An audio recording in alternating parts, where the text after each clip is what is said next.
Cette association est née en 2002. Elle a pour objet de sensibiliser le public et les femmes en particulier à l'importance du dépistage précoce du cancer du sein.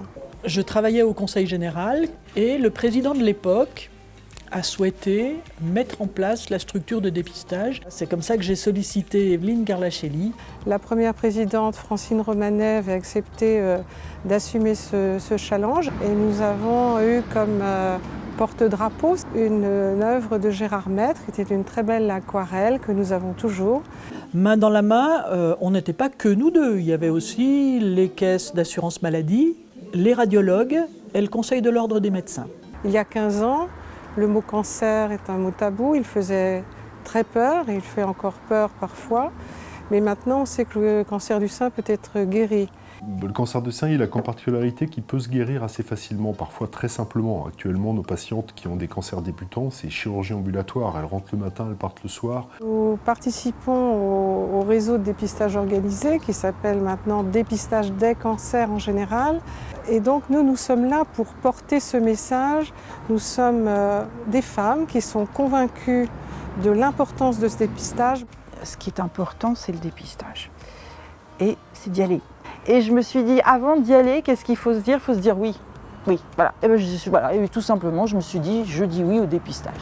En Haute-Savoie, en tout cas, le taux de réponse au dépistage est de l'ordre de 63%, alors qu'il est en France de 50 à 52%. Donc on espère que notre action y est pour quelque chose. Il faut encore et encore répéter. Nous nous appuyons beaucoup, bien sûr, sur les différents acteurs. On est chargé de sensibiliser les personnes à l'intérêt de la prévention et à la réalisation du dépistage du cancer du sein. Et c'est là où on interagit avec le comité féminin. Depuis qu'on fait des mammographies de façon systématique, on voit des petits cancers. Quand on voit des petits cancers, il y a moins d'atteinte ganglionnaire, il y a moins de risque de chimiothérapie et des taux de guérison qui sont excellents. La personne va pouvoir faire la mammographie dans la liste des cabinets de radiologie de son choix. La mission essentielle du centre de dépistage, ça va être d'organiser la seconde lecture. Faire venir au niveau du centre de dépistage les clichés de mammographie et la fiche de renseignement de la patiente, pour la faire relire par un deuxième radiologue pour plus de sécurité. Voilà, pour l'instant, on a une chance, c'est qu'on a une qualité d'imagerie avec une double lecture. Donc c'est vraiment presque incompréhensible que nous toutes, nous les femmes, n'y allons pas. Là, c'est vraiment l'enjeu, c'est-à-dire de diagnostiquer vraiment le plus tôt possible le cancer. On a choisi en effet le vecteur de l'art et ensuite le vecteur du sport pour communiquer sur l'importance de ce dépistage précoce, puisque dans 90% des cas, si la tumeur est petite, on en guérit.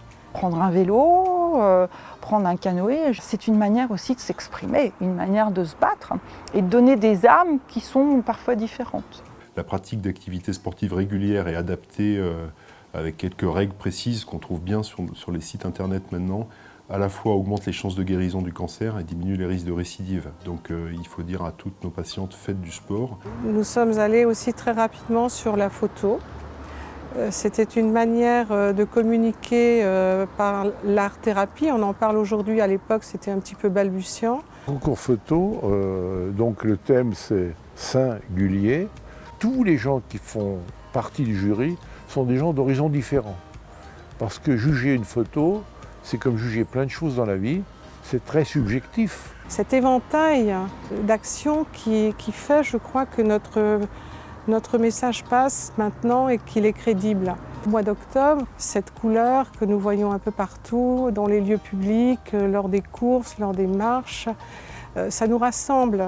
On travaille beaucoup, une petite équipe. On est des bons élèves, mais on peut toujours faire mieux. Et puis, il faut s'aimer. Nous avons fait un gros boulot depuis 10 ans. Quand on voit le nombre d'adhérents qui a été multiplié par 10, Je pense que c'est surtout une petite équipe très motivée et qui a besoin encore de beaucoup de personnes. J'ai vécu une aventure assez fantastique avec des femmes vous avez vu l'équipe qui est avec nous, avec des partenaires, avec des sponsors, avec des communes qui de plus en plus nous suivent. Ce qui est essentiel, c'est qu'il y ait aussi un relais au niveau des associations, des paroles de femmes pour sensibiliser, trouver des mots adaptés. Honnêtement, si l'association n'avait pas existé, on n'aurait jamais pu toucher autant de femmes.